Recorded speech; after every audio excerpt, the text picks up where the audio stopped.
La ménopause est un état physiologique chez la femme qui est dû à un arrêt de l'activité ovarienne et à une diminution progressive des taux sanguins d'œstrogène. Ces variations hormonales sont responsables des symptômes observés chez la femme en période de ménopause. Cette période de ménopause peut être divisée en 3 phases. On parle de périménopause ou préménopause, de ménopause à proprement parler et de post-ménopause. Donc il faut savoir repérer ces symptômes afin d'accompagner au mieux la femme au travers de ces 3 phases. Donc la périménopause s'accompagne souvent de symptômes assez difficiles à lier les uns avec les autres. Donc on a des sécheresses intimes, on a un allongement ou un espacement des cycles. On va avoir aussi une potentielle prise de poids, une fatigue ressentie, des bouffées de chaleur.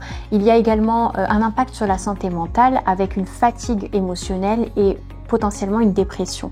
Donc ce dernier volet est assez compliqué à vivre pour la femme qui ne le lie pas forcément à cet état de préménopause et se pose des questions sur certains aspects de sa propre vie. Donc il est important pour le professionnel de santé, notamment le pharmacien, de savoir repérer ces symptômes, les lier entre eux et poser l'étiquette, le bon diagnostic de cet état de préménopause. Donc cet état de préménopause avec tous ces symptômes dont on vient de parler arrive en général entre 45 et 55 ans, mais il peut arriver aussi un petit peu avant, plus tôt, dans la trentaine, et dans ce cas-là, il est un petit peu plus compliqué de poser cette étiquette de préménopause. Poser un diagnostic est souvent la première étape d'une bonne prise en charge pour repérer et accompagner ces femmes au mieux au travers de cette période que chaque femme vivra au cours de sa vie. Alors l'état de ménopause est diagnostiqué à l'arrêt complet des cycles menstruels chez la femme. On remarque un changement dans la prise en charge, une évolution dans cette prise en charge donc depuis les années 2000.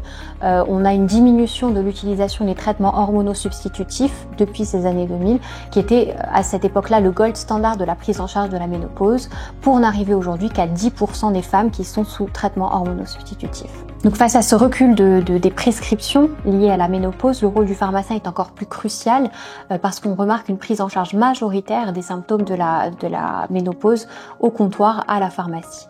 On a un arsenal thérapeutique et des molécules qui sont très utilisées, des principes actifs qui sont très utilisés en officine pour la gestion des symptômes de la ménopause. Donc on peut citer notamment l'acté en grappe, la graine de lin, le soja, la bourrache, qui sont très efficaces pour la gestion des symptômes de la ménopause. Dans un souhait d'accompagner les femmes et d'avoir une approche holistique de la santé, donc dans cette période de ménopause, le pharmacien peut aussi aiguiller la femme vers un régime alimentaire plus adapté, avec notamment la consommation d'oméga 3, de fibres, de légumes et de fruits, en diminuant également la consommation de sucre qui n'est pas recommandée dans cette période de ménopause, d'encourager aussi vers une activité sportive régulière et bien sûr adaptée à la condition physique et à l'âge de la patiente, et également d'adapter ses habitudes vestimentaires, donc avec l'utilisation de fibres respirantes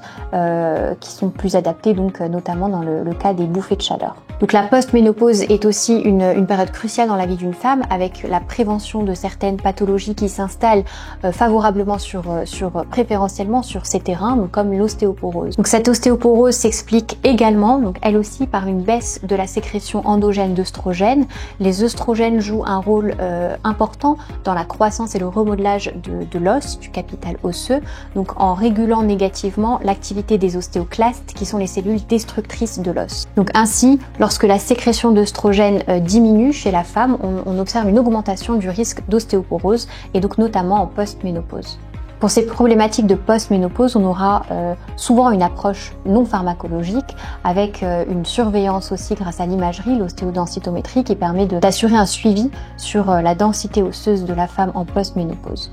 En pharmacie, on aura aussi accès à des compléments alimentaires qui s'avèrent précieux en post-ménopause, tels que le Litotam ou la vitamine D. Chaque femme est unique et chaque ménopause varie, donc suivant ses symptômes et l'intensité de ses symptômes.